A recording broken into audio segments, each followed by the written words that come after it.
Hey guys, Josh here. Today I'm going to be talking about the 3 best exercises that you can do for carpal tunnel syndrome. I've posted a couple other videos on the channel about what carpal tunnel syndrome is, and then 3 ways that you can determine whether or not you have carpal tunnel syndrome. This is a very common disorder that affects DJs and music producers, so I want to show you a few ways that you can start to address it and get rid of it if that's something you feel like you have. So the first thing that you can do is called tendon gliding. And so what this is it's a way to glide the tendons underneath your carpal tunnel. So underneath your carpal tunnel, which is formed by a ligament that goes across your wrist, there are tendons that go underneath of that. And there can be a lot of times inflammation in that area if you leave your wrist in either a bent backward position or bent forward position for a long period of time, such as when making music. And what tendon gliding does is it glides those tendons up and down your carpal tunnel so that you can get rid of some of that inflammation. And so what you would do, I'm going to go over it with you. You're going to start with your fingers extended just like this. And then what you're going to do is curl your fingers like so. And then you're going to flatten them out. So you're going to make a tabletop. And then you're going to fold your fingers down, and then you're finally going to make a fist. All right? So let's go through that again. You're going to extend your fingers. You're going to curl them down so that your fingertips are touching the pads of your palm. And then you're going to straighten out. You're going to curl them down so that now your fingertips are down towards the bottom edge of your palm. And then you're basically going to curl into a fist. So what that does is that helps to move your tendons in various ways so that they're gliding through your carpal tunnel. And so you can do that. So at full speed, you're not going too fast with it or too slow. It's just kind of a moderate pace, and you go through it about 10 to 15 times. And so I'd probably have you do this once every hour or so. If you think about it, if you're producing music and you're doing this for hours on end, you want to take your wrist out of those positions as much as possible. And so by doing this once every hour, that can really be beneficial. The other thing that you can do is what's called a median nerve glide. So the main culprit when it comes to carpal tunnel syndrome is compression of your median nerve underneath that carpal tunnel.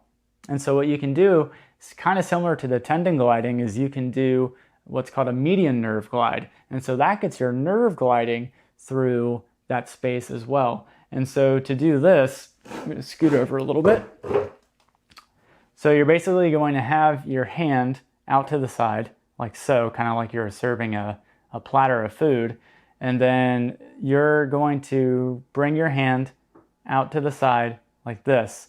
And then at some point, if you do have nerve tension, you're going to feel like a pull running down your wrist. And so when you feel that, you're going to stop. So that may be here, that may be all the way here. Let me scoot over a little more. So that could be all the way out here. And so, for me, I happen to feel it right now. And so if that's the case, what you're going to do once you start to feel that pull is you're going to flex the wrist and extend the wrist. So basically what you're doing when you do this is that each time you extend your wrist back, you're putting that median nerve on tension, and then every time you release it, you are giving it some slack. And so that motion glides it through not only your carpal tunnel, but all through your arm. And this is something that you can also do for, say, like 10 to 15 times. And this I probably wouldn't do every hour, but I would maybe do 2 to 3 times a day. This is one of those things where if you do too much of it, it can actually become irritating. And so I wouldn't do this quite as often as the tendon gliding.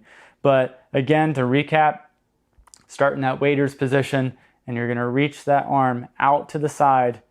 And then if you can, see if you can bend that wrist back. And if you don't feel anything with this, what you can do is actually tilt your head the opposite way. And that puts even more tension on that median nerve. And then again, you can bend and straighten that wrist. And then a couple other variations that you can do to move it at different regions is you can now keep your wrist bent and then bend your elbow. Okay, so now we're slacking the nerve at one part and then tensing it at another. So you can kind of tense it up and down the whole chain of your arm. All right, and you can either have your neck tilted away from you like I am now, or you can keep it fairly neutral. And again, no matter whether or not you do it at your elbow or you do it at your wrist, I would probably recommend doing about 10 to 15 reps, about 2 to 3 times a day. And then the last thing that I would do is what's called a lumbrical stretch. So lumbricals are muscles that kind of line basically between each of your fingers, and a lot of times those can get really tight when you're typing or using a mouse for a long period of time. And so it can be very beneficial to stretch those out. And one of the best ways that you can do that is by kind of curling your finger. So this is kind of like how you started with that tendon gliding. So you're going to have your fingertips touching kind of the pads of your palm. And then what you're going to do is take your other hand and you're going to bend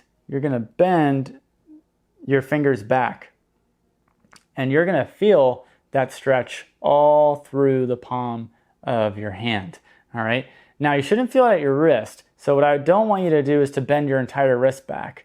Because if you think about carpal tunnel syndrome, the reason that people get that is because their wrist is bent back for a long period of time to begin with. So you don't want to do that stretch that you see a lot of times on the internet where you're just pulling everything back, because that's just going to irritate it. So when you do this, you want to make sure that your wrist is neutral and the only thing that you're bending back is your fingers.